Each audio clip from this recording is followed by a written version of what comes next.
संगात मारा है प्रभु।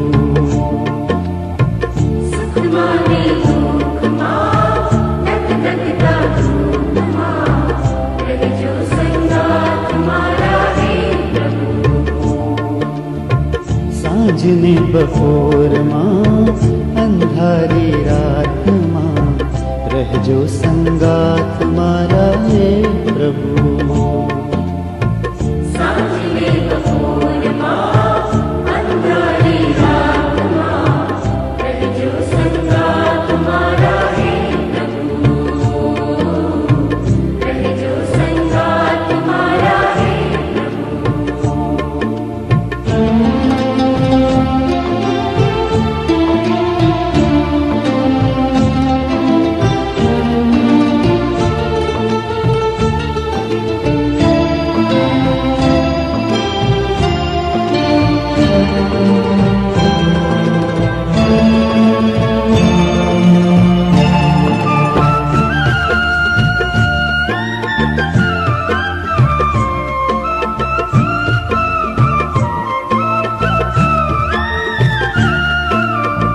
જીવનની હોડમાં કાળની દોડમાં શોધું છું એક સતવારો રે। શોધું છું એક સતવારો રે। જીવનની હોડમાં કાળની દોડમાં શોધું છું એક સતવારો રે। શોધું છું એક સતવારો રે। શોધું છું એક સતવારો રે। જીવનની ભીડમાં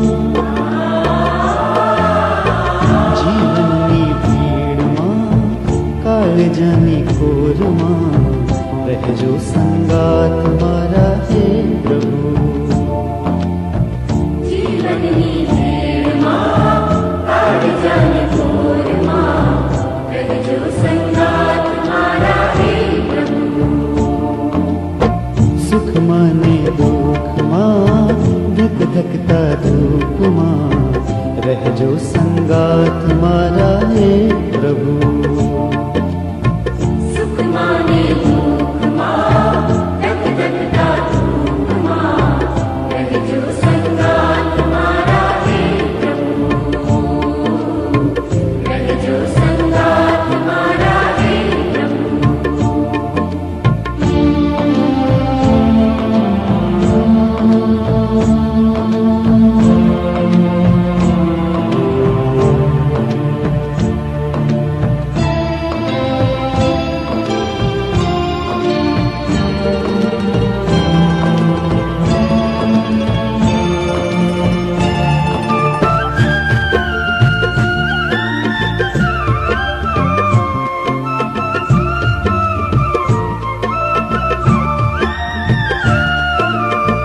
ક્યારેક ઉભો રહું તપ તપતી રેતમાં, ક્યારેક સાગરની ભરતી ઓટમાં, ક્યારેક સાગરની ભરતી ઓટમાં, ક્યારેક ઉભો રહું તપ તપતી રેતમાં, ક્યારેક સાગરની ભરતી ઓટમાં,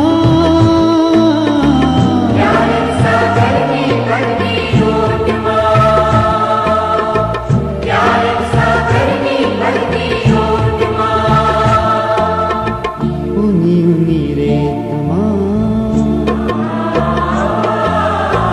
ઊની ઊની રેતમાં, ઝરતા નીરમાં રહેજો સંગાત મારા હે પ્રભુ।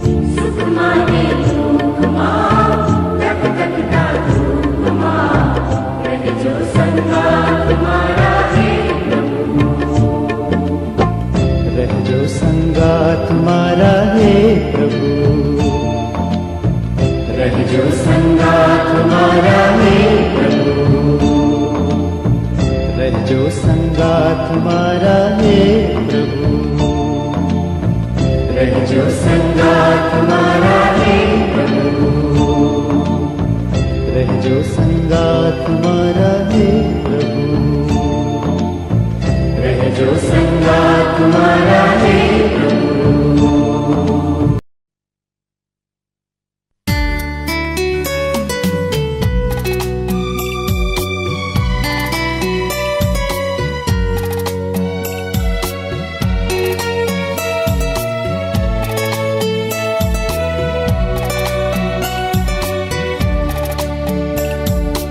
खुल जाएंगी किताबें जब भी हिसाब होगा, इंसाफ का तराजू यीशु के हाथ होगा. खुल जाएंगी किताबें जब भी हिसाब होगा, इंसाफ का तराजू यीशु के हाथ होगा. खुल जाएंगी किताबें.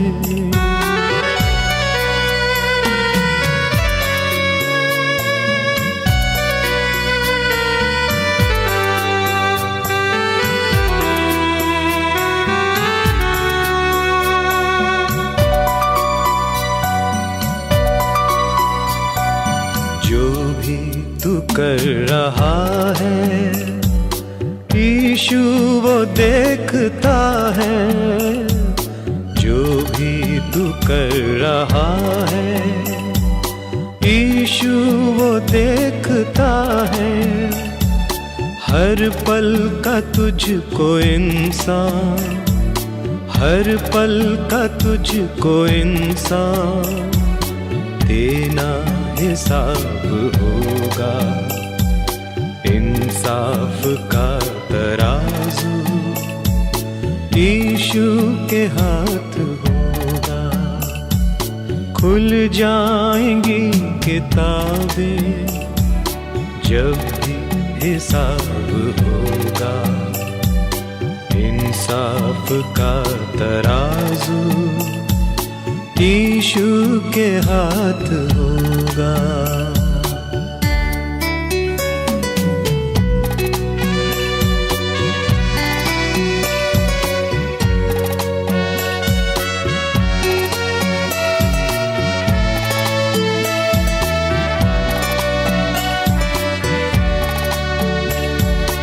आजा अभी भी मुड़कर यीशु बुला रहा है. आजा अभी भी मुड़कर यीशु बुला रहा है. वरना ये याद कर ले, वरना ये याद कर ले तेरा ही नाश होगा. इंसाफ का तराजू यीशु के हाथ होगा. खुल जाएंगी किताबें जब भी हिसाब होगा, इंसाफ का तराजू यीशु के हाथ होगा. खुल जाएंगी किताबें जब भी हिसाब होगा, इंसाफ का तराजू यीशु के हाथ होगा. खुल जाएंगी किताबें.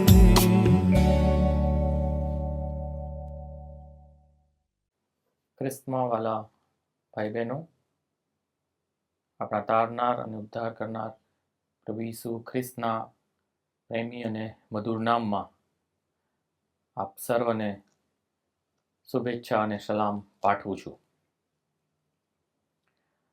CNI ગુજરાત ડાયોસિસ દ્વારા ઓગસ્ટ મહિનો એ પ્રાર્થના પર્વ તરીકે આપણે ઉજવી રહ્યા છીએ, ત્યારે પ્રાર્થના સંબંધી દરરોજ આપણે વિવિધ વિષયોને લઈને શાસ્ત્ર અભ્યાસ કરીએ છીએ અને મહિનાના અંત ભાગમાં છીએ ત્યારે આજે એ જ વિષયને અંતર્ગત આવો આપણે બાઇબલ અભ્યાસમાં જોડાઈએ. પ્રાર્થના કરીએ. જીવંત અને પ્રેમાળુ ઈશ્વર પિતા, તમારો પુષ્કળ આભાર માનીએ છીએ પ્રભુજી આ સમયને માટે કે જ્યારે અમે તમારી સમક્ષતામાં બેસી શકીએ, તમારા પવિત્ર વચનોનું અમે મનન કરી શકીએ અને એમ કરીને પ્રભુજી જે કંઈ અમે શીખીએ તે અમારા જીવનમાં અમે લાગુ કરી શકીએ તેને માટે અમે તમારો આભાર માનીએ છીએ.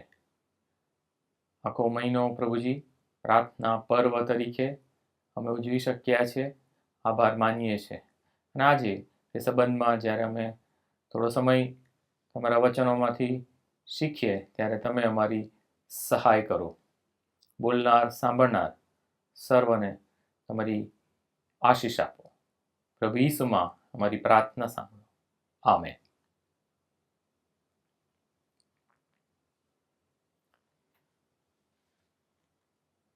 ઓગસ્ટ મહિનો જ્યારે આપણે પ્રાર્થના પર્વ તરીકે ઉજવ્યું, લગભગ ઘણા બધા વિષયો તેને આવરી લઈને પ્રાર્થના સંબંધી આપણે અભ્યાસ કર્યો છે. વિવિધ ઉજવણીઓમાં આપણે ભાગીદાર થયા છીએ અને પ્રાર્થના શું છે, પ્રાર્થનાના પ્રકાર કયા છે, પ્રાર્થના કેમ કરવી જોઈએ અને એ સંબંધી ઘણા બધા વિષયો પર આપણે અભ્યાસ કર્યો. આજે એવા જ એક વિષય પર આપણે અભ્યાસ કરવા માંગીએ છીએ અને તેના માટેનું જે આધાર વચન છે તે તો યાકૂબનો પત્ર તેનો 1 અધ્યાય અને તેની 6ઠી કલમ છે. આપણે વાંચીશું યાકૂબનો પત્ર તેનો 1 અધ્યાય અને તેની 6ઠી કલમ. ત્યાં આ પ્રકારે લખ્યું છે: પરંતુ કંઈ પણ સંદેહ રાખ્યા વગર વિશ્વાસથી માંગવું, કેમ કે જે કોઈ સંદેહ રાખે છે તે પવનથી ઉછળતા તથા અફળાતા સમુદ્રના મોજા જેવો છે. એવા માણસે પ્રભુ તરફથી તેને કંઈ મળશે એવું ન ધારવું. આજનું આ આધાર વચન છે અને તેના પરથી જે વિષય આપણે જોઈ શકીએ તે તો છે કે વિશ્વાસથી માંગવું. વિશ્વાસથી માંગવું. આપણે જ્યારે માંગણી, વિનંતી, મધ્યસ્થીની પ્રાર્થના કરીએ છીએ ત્યારે એ વિશ્વાસથી માંગીએ એ બાબત આજના આ શાસ્ત્ર અભ્યાસનો વિષય છે. હવે જ્યારે આપણે કહીએ છીએ વિશ્વાસથી માંગવું, તો એ પ્રાર્થનામાં વિશ્વાસનું શું મહત્વ છે? કેમ વિશ્વાસથી માંગવાની વાત કરવામાં આવી છે? તો જો પહેલી વાત આપણે વિચારીએ તો વિશ્વાસ એ તો પૂર્વ શરત છે. પૂર્વ શરત છે.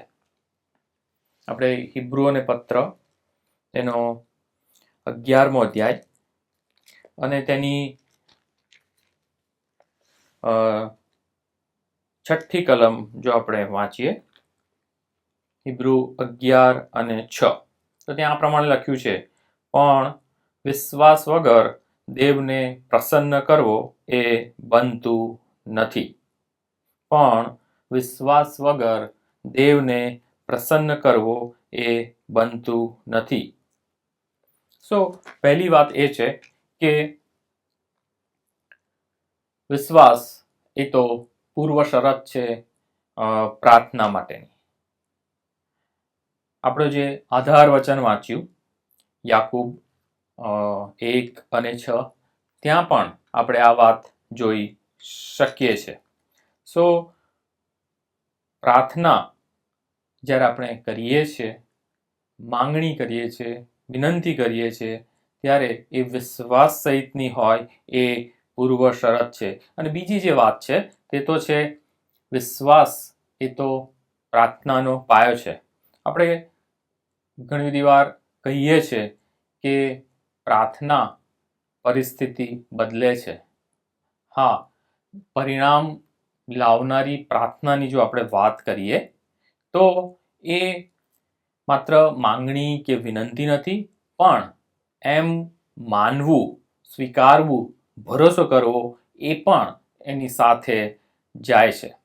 વિશ્વાસ વગરની પ્રાર્થના એ શક્તિશાળી નથી, પણ જ્યારે વિશ્વાસથી પ્રાર્થના કરવામાં આવે છે ત્યારે તે તો પર્વતને પણ ખસેડી શકે તેવી શક્તિશાળી હોય છે.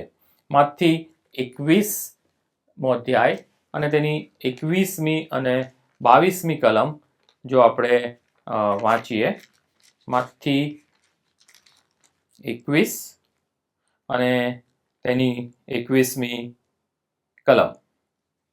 ત્યારે ઈસુએ તેઓને ઉત્તર દીધો કે હું તમને ખચિત કહું છું, જો તમને વિશ્વાસ હોય ને તમે સંદેહ ન લાવો તો આ અંજીરીને જે થયું તે તમે કરશો. એટલું જ નહીં, પણ જો તમે આ પહાડને કહેશો કે તું ઉચકાઈને સમુદ્રમાં નંખા તો તેમ જ થશે. અને જે કંઈ તમે વિશ્વાસ રાખીને પ્રાર્થનામાં માંગશો તે સઘળું તમે પામશો. તો કહેવાની વાત એ છે કે વિશ્વાસથી કરેલી પ્રાર્થના પરિણામ લાવે છે. વિશ્વાસથી કરેલી પ્રાર્થના એ પરિણામ લાવે છે. યાકૂબ 5 અને 15માં પણ એ વાત લખી છે કે વિશ્વાસ સહિત કરેલી પ્રાર્થના માંદાને બચાવશે, એટલે કે એ પરિણામ લાવશે. વિશ્વાસ ઈશ્વરને માન આપે છે અને તેથી ઈશ્વર પણ વિશ્વાસને માન આપે છે. જો આપણે જોયું કે વિશ્વાસ એ તો પૂર્વ શરત છે અને પ્રાર્થનાનો પાયો છે. વિશ્વાસયુક્ત પ્રાર્થનાની જ્યારે વાત કરીએ તો પ્રશ્ન એ થાય કે વિશ્વાસ, કેવો વિશ્વાસ, વિશ્વાસ એટલે શું? તો જ્યારે પ્રાર્થનાની વાત આવે છે અને આપણે વિશ્વાસની વાત કરીએ છીએ તો સૌથી અગત્યની વાત છે આ સંદર્ભમાં તે તો ઈશ્વરના અસ્તિત્વમાં વિશ્વાસ. ઈશ્વરના અસ્તિત્વમાં વિશ્વાસ. ઈશ્વર છે તેવું માનવું, સ્વીકારવું. આપણે જેમ હિબ્રી 11 ને 6ઠ્ઠી કલમ વાંચી, ત્યાં એનો આગળનો જો ભાગ વાંચીએ, પણ વિશ્વાસ વગર દેવને પ્રસન્ન કરવો એ બનતું નથી, કેમ કે દેવની પાસે જે કોઈ આવે તેણે તે છે અને જેઓ ખંતથી તેને શોધે છે તેઓને તે ફળ આપે છે, એવો વિશ્વાસ કરવો જોઈએ. તેણે તે છે એટલે ઈશ્વર છે અને જેઓ ખંતથી તેને શોધે છે તેઓને તે ફળ આપે છે તેવો વિશ્વાસ કરવો જોઈએ. તો પ્રથમ જે વાત આવે છે વિશ્વાસ તે તો ઈશ્વરના અસ્તિત્વમાં, ઈશ્વર છે તેવો વિશ્વાસ કરવો. માર્ક 11 અને 24મી કલમ, માર્ક 11 અને 24મી કલમ, ત્યાં આ પ્રમાણે લખ્યું છે, એ માટે હું તમને કહું છું કે પ્રાર્થના કરતા જે સર્વ તમે માગો છો તે અમે પામ્યા છીએ એવો વિશ્વાસ રાખો તો તે તમને મળશે.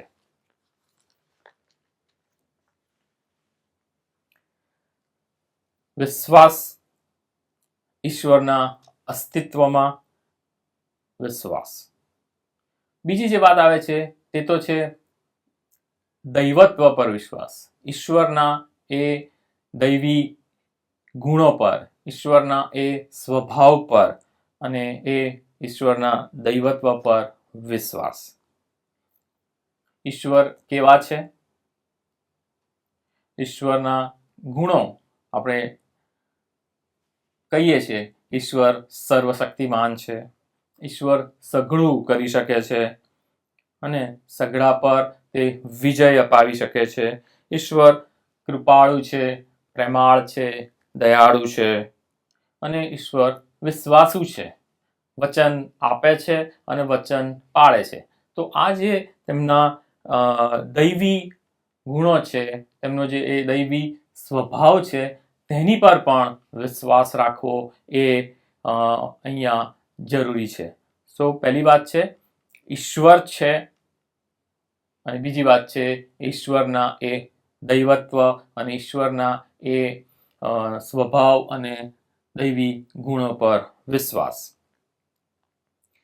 માથીના 9મા અધ્યાયમાં 2 આંધળા માણસોની વાત છે. તેઓ બૂમ પાડતા હતા, ઓ દાઉદના દીકરા, અમારા પર દયા કર. તેઓ પ્રભુ ઈસુને બૂમ પાડીને આ પ્રકારે કહે છે.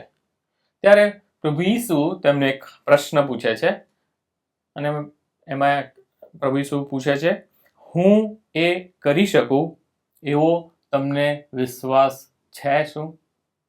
પ્રભુ ઈસુ તેમને પૂછે છે કે હા, તમે દયા કરો એમ કરીને બૂમ પાડો છો, પણ શું હું એવું કરી શકું એવો તમને વિશ્વાસ છે? અને ત્યારે તેઓનો જવાબ હતો, હા પ્રભુ, હા પ્રભુ. સો ઈશ્વર સર્વશક્તિમાન છે, સઘળું કરી શકે છે અને જે કંઈ હું માંગુ છું એ કરવાને તે સામર્થ્યવાન છે, એવા વિશ્વાસની એ વાત છે.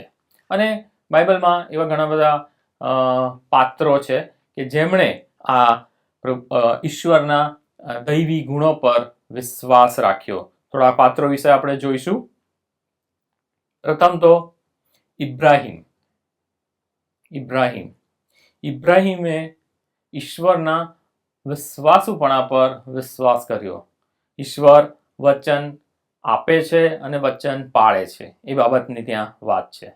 ઈશ્વરે ઇબ્રાહીમને વચન આપ્યું અને એ વચન પર ઇબ્રાહીમે વિશ્વાસ કર્યો કે હા, ઈશ્વર વચન પૂરું કરશે. રોમી 4:20 અને 21 જો આપણે વાંચીએ. રોમીઓને પત્ર 4થો અધ્યાય 20 અને 21. હા, દેવનું વચન ધ્યાનમાં રાખીને તેણે અવિશ્વાસથી સંદેહ આણ્યો નહીં, પણ દેવને મહિમા આપીને તથા જે વચન તેણે તેને આપ્યું હતું તે પૂરું કરવાને પણ તે સમર્થ છે એવો પૂરો ભરોસો રાખીને તે વિશ્વાસમાં દ્રઢ રહ્યો. તો આગળની કલમો જો આપણે વાંચીએ તો ત્યાં ઇબ્રાહીમ પોતે 100 વર્ષનો છે, હજી બાળકનો જન્મ થયો નથી, ત્યારે પણ તે આ પ્રકારનો વિશ્વાસ રાખે છે એવું અહીંયા આ રોમીઓના પત્રમાં લખવામાં આવ્યું છે. તો ઇબ્રાહીમ તે ઈશ્વરના એ વિશ્વાસુપણા પર વિશ્વાસ રાખે છે. બીજું જો ઉદાહરણ લઈએ તો મૂસા ઈશ્વરના સામર્થ્ય પર વિશ્વાસ રાખે છે.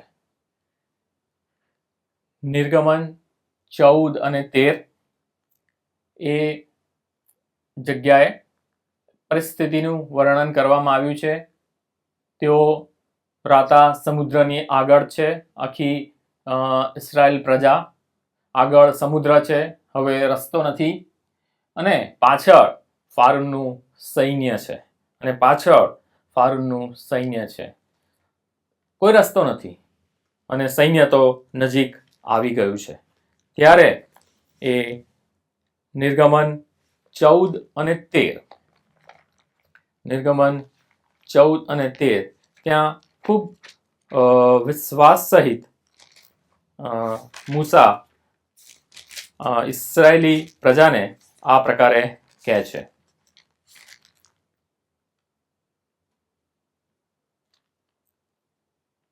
અને મૂસાએ લોકોને કહ્યું, બીહોમાં ઊભા રહો ને યહોવા આજે તમારા માટે જે બચાવ કરશે તે જુઓ, કેમ કે જે મિસ્રીઓને આજે તમે જુઓ છો તેઓને તમે ફરી કદી દેખશો નહીં. યહોવા તમારા માટે યુદ્ધ કરશે ને તમારે શાંત રહેવું. તો મૂસા એ વિશ્વાસ જાહેર કરે છે કે ઈશ્વર સામર્થ્યવાન છે. ઈશ્વર અમારા વતી યુદ્ધ કરશે, અમને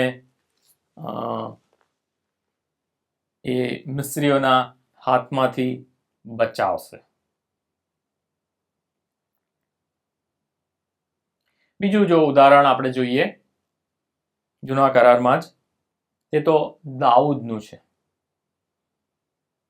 દાઉદ યશાસ્ત્ર 23, યશાસ્ત્ર 27, યશાસ્ત્ર 36 એવા ઘણા બધા ગીતો છે. જો આપણે એ જોઈએ તો તે એ ઈશ્વર કૃપાળુ છે, તેણે મારા પર કૃપા કરી છે, તે મારા પર કૃપા રાખનાર છે એવો તે વિશ્વાસ જાહેર કરે છે.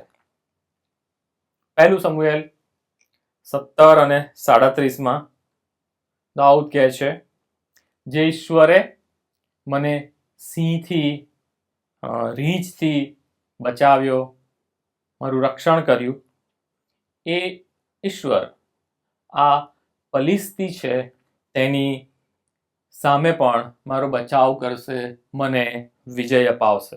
અને એ વાક્ય, એ શબ્દો એ ગોલિયાતની સામે જ્યારે દાઉદ લડવા જાય છે તે વખતે તે બોલે છે. એ પરિસ્થિતિ સંજોગો આપણે જાણીએ છીએ. ગોલિયાત કેટલો બળવાન છે, દાઉદ એક કેટલા બાળક છે, એના સરખામણીમાં કેટલો કદમાં નાનો છે, પણ તે વિશ્વાસ કરે છે કે ઈશ્વર મને બચાવશે. બીજું જો ઉદાહરણ આપણે જોઈએ જૂના કરારમાં, તે તો છે દાનિયેલ અને તેના 3 મિત્રોની વાત, શાદ્રાક, મેશાક અને અબેદનગો. તેઓ ઈશ્વરના સામર્થ્ય પર અને ઈશ્વર છુટકારો આપનાર છે તેની પર તે વિશ્વાસ કરે છે. પરિસ્થિતિ ગમે તેવી હતી, હા, તેને સિંહોના બિલમાં નાખવાની વાત હતી, અગ્નિ ભઠ્ઠીમાં નાખવાની વાત હતી, તેમ છતાં એઓ અડગ વિશ્વાસ જાહેર કરે છે કે જે ઈશ્વરને અમે ભજીએ છીએ તે અમને છોડાવવાને સમર્થ છે. ઈશ્વરના એ સામર્થ્ય પર કોઈ પણ પરિસ્થિતિ હોય તેમાંથી તે બચાવવાને શક્તિમાન છે. ઈશ્વરના એ સર્વોપરીપણાને, ઈશ્વરના એ સામર્થ્યને, ઈશ્વરના એ સર્વશક્તિમાનપણાના એ ગુણને તેઓ સ્વીકારે છે, તેના પર તેઓ વિશ્વાસ કરે છે. બીજું પણ ઉદાહરણ જોઈ શકીએ હાન્નાનું. ઈશ્વર દયાવાન છે, દયાળુ છે એવો તેનો તે વિશ્વાસ છે. તે પ્રાર્થના કરે છે અને મારા પર ઈશ્વર દયા કરનાર છે, મારા પર ઈશ્વર દયા કરશે. ઈશ્વર કારણ કે દયાળુ છે એવો તેનો ત્યાં વિશ્વાસ જાહેર થાય છે. નવા કરારમાં પણ જો આપણે જોઈએ તો પ્રભુ ઈસુની માં મરિયમ તે પણ ઈશ્વરના વિશ્વાસુપણા પર વિશ્વાસ કરે છે. જ્યારે દૂત તેને દર્શન દઈને બધી આવનાર ભિન્નાઓ સંબંધી એ ભવિષ્ય કથન પૂરું થવા સંબંધીની જે વાત તેને કહે છે, ત્યારે એના માટે તો બધું નવાઈની વાત છે, અચરજ પામે એવી વાત છે, માન્યામાં આવે નહીં તેવી વાત છે. તેમ છતાં એ સ્વીકારીને કહે છે, તારા કયા પ્રમાણે થાવ, તારા કયા પ્રમાણે થાવ. અને એમ કહીને તે ઈશ્વર જે વચન આપે છે અને વચન પાળશે, ઈશ્વર વિશ્વાસુ રહેશે એવો તેનો ત્યાં વિશ્વાસ જાહેર કરે છે.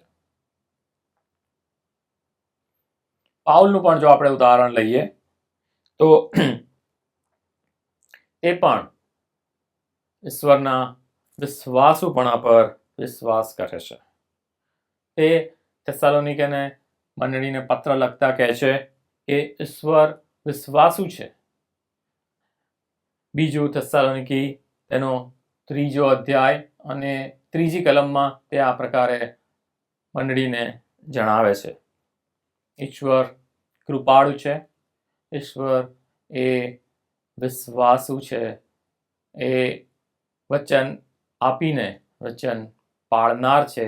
એ બાબત પર પાઉલ વિશ્વાસ કરે છે. તો પ્રથમ વાત એ આપણે જોઈ ગયા કે ઈશ્વરના અસ્તિત્વમાં બી વિશ્વાસ, અને બીજી જે વાત છે કે ઈશ્વરના દૈવી ગુણો પર વિશ્વાસ. હવે જ્યારે આ પ્રકારે વિશ્વાસની આપણે વાત કરીએ છીએ ત્યારે સ્વાભાવિક રીતે ઘણા બધા અવરોધો અને અડચણો વચ્ચે આવે છે. પહેલું જો અવરોધ કે અડચણ હોય તે તો આપણા આધાર વચનમાં જ લખેલું છે, અને એ છે સંદેહ. સંદેહ, આપણે અવિશ્વાસ આવી જાય છે. એ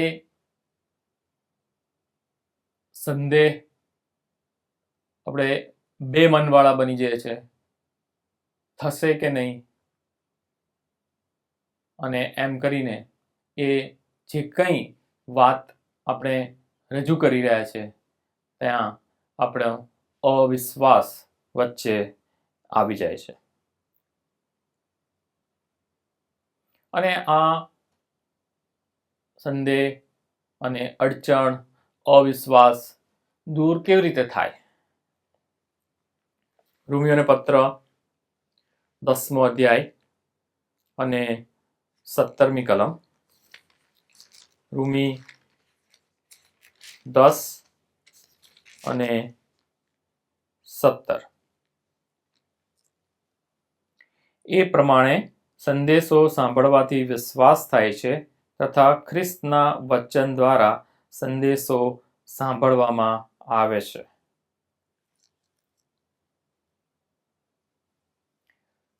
આ કલમ આપણને જણાવે છે કે વિશ્વાસ એ વચન સાંભળવાથી થાય છે, વચન સમજવાથી થાય છે, વચનના વાંચન અને મનનથી થાય છે. બીજું જે અવરોધ કે અડચણ જે કહી શકીએ તે તો છે ઈશ્વરના વચનનો અભાવ. બે મુખ્ય બાબત બની જાય છે. એક તો સંદેહ આવી જાય છે, અને બીજું એનું જ કારણ બને છે કે વચનનો અભાવ. રોમી 10 અને 17 એ આપણને એ રીતે ઉત્તેજન આપે છે કે વિશ્વાસ કરવાને માટે જે અડચણ છે સંદેહ, તેને દૂર કરવા આપણે વચન વાંચન અને તેનું મનન અને તેની સમજણ કેળવીએ. નવા કરારમાં એવા થોડા ઉદાહરણો છે કે જેમણે એ વિશ્વાસથી માંગ્યું અને એ તેમના એ વિશ્વાસથી કરેલી માંગણી, એ તેમની જે પ્રાર્થના એ પરિણામ લાવી. થોડાક ઉદાહરણો આપણે જોઈશું. પહેલું છે બાર્તિમાઈ. માર્ક 10 અને 52 એ કલમ જો આપણે જોઈએ તો ત્યાં એ બાર્તિમાઈનો દ્રઢ વિશ્વાસ આપણે જોઈ શકીએ છીએ.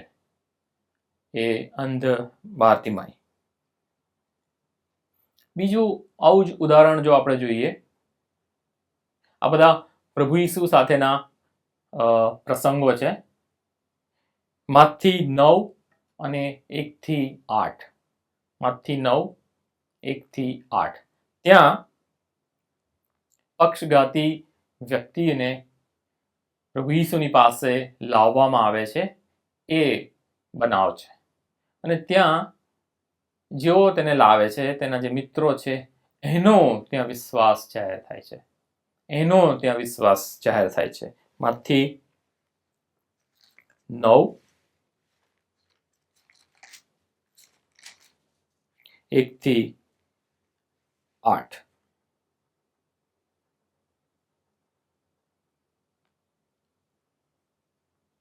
અને જો ખાટલે પડેલા એક પક્ષઘાતીને લોક તેની પાસે લાવ્યા, ને ઈસુએ તેઓનો વિશ્વાસ જોઈને પક્ષઘાતીને કહ્યું, દીકરા, હિંમત રાખ, તારા પાપ તને માફ થયા છે.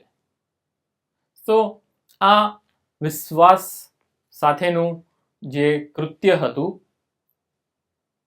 લોકોનું, એના મિત્રોનું, કે જેઓ પક્ષઘાતી માણસને ઈસુની પાસે લાવ્યા હતા.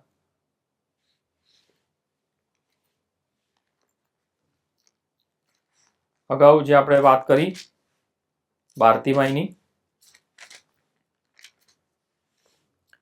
માર્ક 10 અને 52,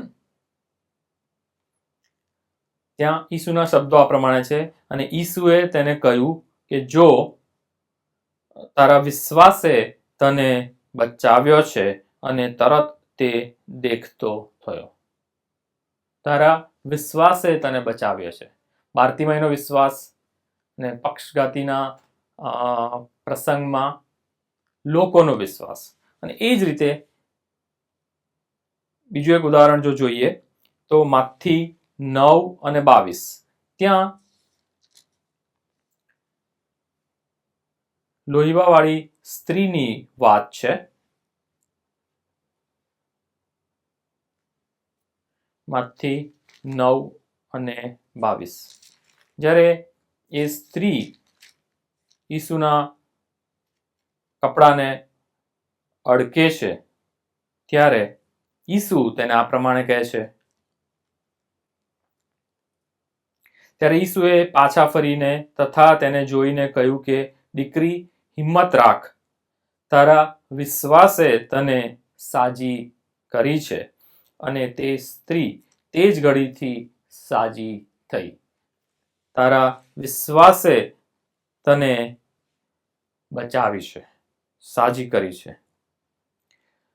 આપણે માથી 9માં 2 આંધળા વ્યક્તિની વાત જોઈ ગયા. ત્યાં પણ તેમનો એ વિશ્વાસ જાહેર થાય છે.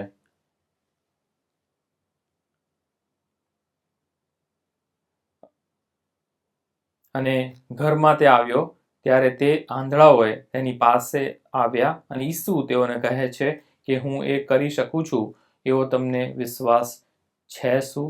તેઓ તેને કહે છે, હા પ્રભુ. ત્યારે તે તેઓની આંખોને અડકીને કહે છે કે તમારા વિશ્વાસ પ્રમાણે તમને થાવ. તમારા વિશ્વાસ પ્રમાણે તમને થાવ. તો આ જે શાસ્ત્ર ભાગ આધાર વચન આપણે વાંચ્યું, અને તેના સંદર્ભમાં ઘણા બધા બાઇબલના વચનો આપણે જોયા. અલગ અલગ વ્યક્તિઓના ઉદાહરણો આપણે જોયા, એ બધા પરથી આપણે શું શીખી શકીએ છીએ?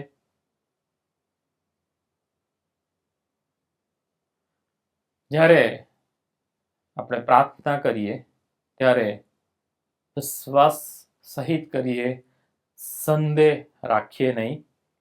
અને જ્યારે એવું થાય છે ત્યારે લુક 17:5-6 આપણે યાદ કરીએ. ત્યાં એક વિનંતી છે કે પ્રભુ અમારો વિશ્વાસ વધાર. અને આપણી એ હંમેશા એ પ્રાર્થના હોવી જોઈએ, પ્રયત્ન હોવો જોઈએ, આપણો વિશ્વાસ વધે. ઈશ્વરના વચનો આધારિત આપણે એ વિશ્વાસ કેળવીએ અને તેના માટે થઈને એ વચનોનું વાંચન, મનન અને તેની સમજણ કેળવીએ. બીજી જે વાત વિશ્વાસ સાથેની પ્રાર્થનામાં જાય છે તે તો એ છે કે તેનો પ્રત્યુત્તર મળે તે પહેલા આપણે તે સ્વીકારીએ, માનીએ. અને છેલ્લી અને ખૂબ અગત્યની વાત એ તો એ છે કે પ્રત્યુત્તર ના પણ મળે, વિલંબ થાય તો પણ આપણે વિશ્વાસ રાખીએ. કારણ કે આપણે વિશ્વાસ કોના પર રાખીએ છીએ, શેમાં રાખીએ છીએ? તે તો છે ઈશ્વર પર, ઈશ્વરના અસ્તિત્વ પર અને ઈશ્વરના દૈવી ગુણો પર. પરિસ્થિતિ ગમે તે હોય પણ ઈશ્વર તો છે જ, અને ઈશ્વરના એ દૈવી ગુણો તો છે જ, અને તે બાબત પર આપણો ભરોસો હંમેશા હોવો જરૂરી છે. તો આજનું જે શાસ્ત્ર અભ્યાસ છે તેમાં આપણે આ પ્રકારે શીખી શકીએ છીએ. ફરીને એકવાર આ શાસ્ત્ર અભ્યાસમાં જોડાવા બદલ આપ સર્વોનો હું આભાર માનું છું. અને ગુજરાત ડાયોસિસની આ વ્યવસ્થાને માટે માનવંત બિશપ સાહેબ અને તમામ આગેવાનોનો પણ હું આ સમયે આભાર માનું છું. આવો આપણે પ્રાર્થના કરીએ. જીવંત અને પ્રેમાળુ ઈશ્વર પિતા, ફરીને એકવાર પ્રભુજી અમે તમારો આભાર માનીએ છીએ. પ્રાર્થના સંબંધી જે કંઈ શિક્ષણ અમે પાછલા દિવસોમાં પામ્યા, અને આજે પણ પ્રભુજી તમારા વચનોમાંથી અને ઘણા બધા એ સંતોના જીવનમાંથી વિશ્વાસ સહિત પ્રાર્થના કરવી એ અમે શીખી શક્યા છે. હા પ્રભુજી, પ્રાર્થનામાં અમે જ્યારે તમારી સમક્ષ આવીએ ત્યારે વિશ્વાસ એ તો એની પૂર્વ શરત છે, એ પ્રથમ બાબત છે. અને વિશ્વાસ સહિત તમારી સમક્ષ આવવાને તમે અમારી સહાય કરો, તમે અમારો વિશ્વાસ વધારો. અમને સંદેહ આવે છે, હા પ્રભુજી તમે તેને દૂર કરો. અને દૂર કરવાના રસ્તાઓ પણ પ્રભુજી તમે બતાવ્યા છે. તમારા વચનોનું અમે નિયમિત વાંચન કરીએ, તેનું મનન કરીએ અને તેની અમે સમજણ કેળવીએ, અને એમ કરીને અમે તમારી વધુ નજદીક આવીએ, અમારો વિશ્વાસ અમે દ્રઢ બનાવીએ, એવી અમે ખાસ પ્રાર્થના કરીએ છીએ. હા પ્રભુજી, તમારા પરના વિશ્વાસમાં, તમારા એ દૈવત્વમાં, તમારા એ દૈવી ગુણો પર વિશ્વાસ કરવામાં તમે અમારી મદદ કરો. હા પ્રભુજી, તમે સર્વશક્તિમાન છો, સામર્થ્યવાન ઈશ્વર છો, તમે કૃપાળુ અને દયાળુ ઈશ્વર છો. હા પ્રભુજી, તમે સઘળું કંઈ કરી શકો છો, તમને કંઈ અશક્ય નથી. ત્યારે પ્રભુજી તમારા એ સર્વોપરીપણાને અમે સ્વીકારીએ છીએ અને તેની પર અમે વિશ્વાસ કરીએ છીએ. હા પ્રભુજી, અમારા વિશ્વાસમાં તમે અમને વૃદ્ધિ આપો. અમે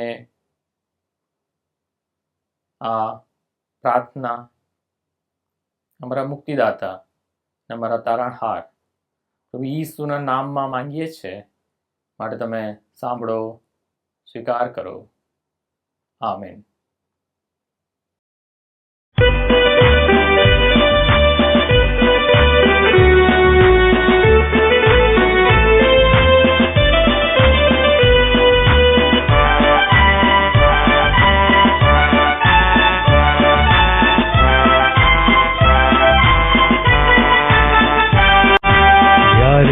કઠણ લાગે ને વેરી કરે ઢોર, ઈસુ થજે આગેવાને અમને આગળ દોર.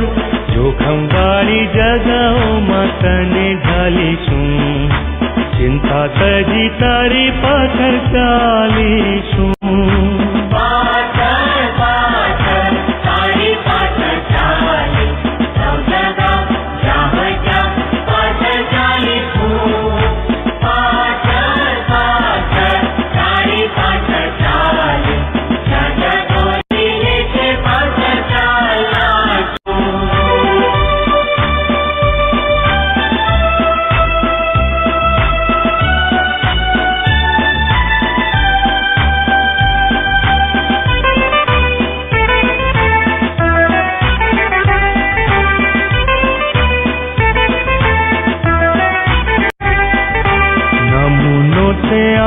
અમને ભારે કચવેથી, માટે જે તું કહે છે તે કરીશું ખુશીથી.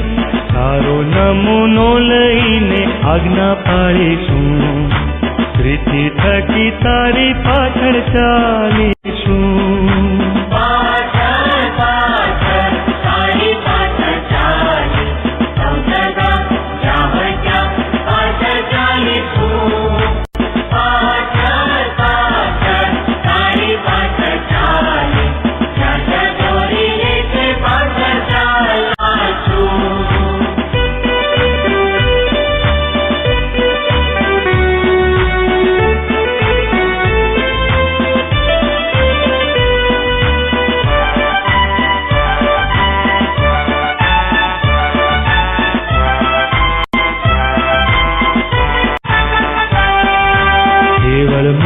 પ્રીતિ અમે કરવાના નથી, કામ મારું જોઈ બીજા પુરુષે શાહેદી.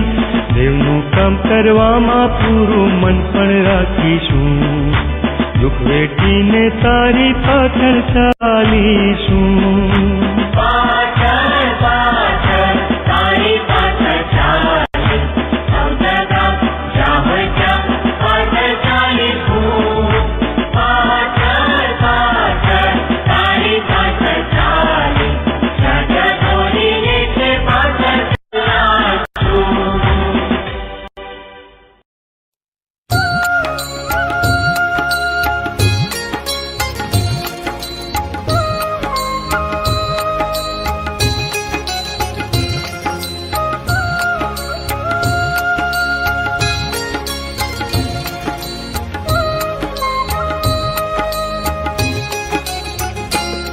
अर्पूं तुझने मुझ तन मन धन, मुझ जीवन ले, मुझ जीवन ले. दऊं होमी प्रभु मुझ सर्वथ धन, मुझ जीवन ले, मुझ जीवन ले.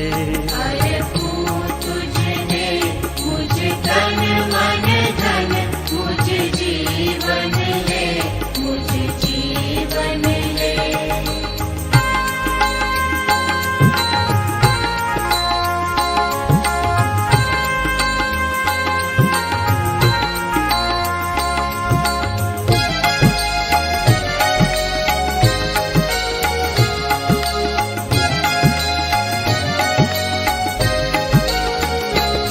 तुझ स्तंभ प्रभु मुझ खांध धरूं, तब सेवा करा पथमा संचरूं. डग पाछू नहीं को काळे भरूं, डग पाछू नहीं को काळे भरूं. मुझ जीवन ले, मुझ जीवन जीवन ले।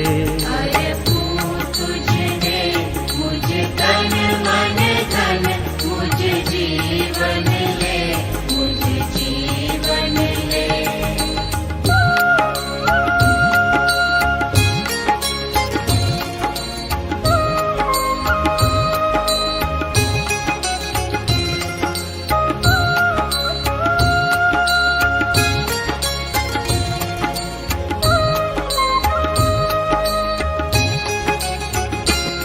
बहु संकट ने तूफान नड़े, बहु आपदा थी वधु शूर चढ़े। भले शीर कदी धर बूझ पड़े, भले शीर कदी धर बूझ पड़े। मुझ जीवन ले, मुझ जीवन ले। अर्पूं तुझने मुझ तन मन धन, मुझ जीवन ले, मुझ जीवन ले।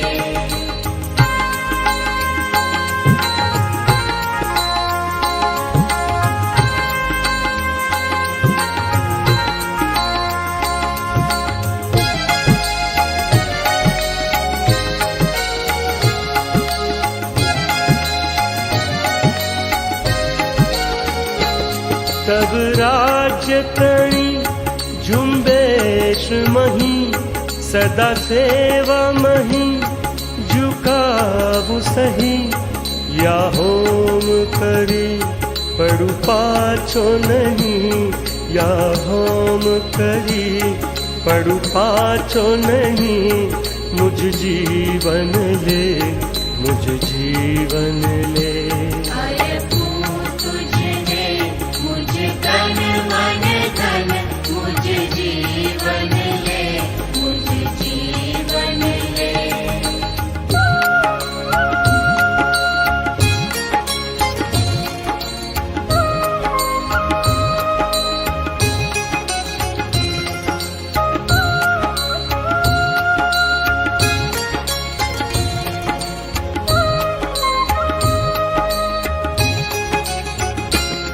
जग पालक तारक स्वामी मारा, सहु सौंपी तम मम प्रभु प्यारा। धरु मस्तक हूँ चरणे तमारा, धरु मस्तक हूँ चरणे तमारा। मुझ जीवन ले, मुझ जीवन ले।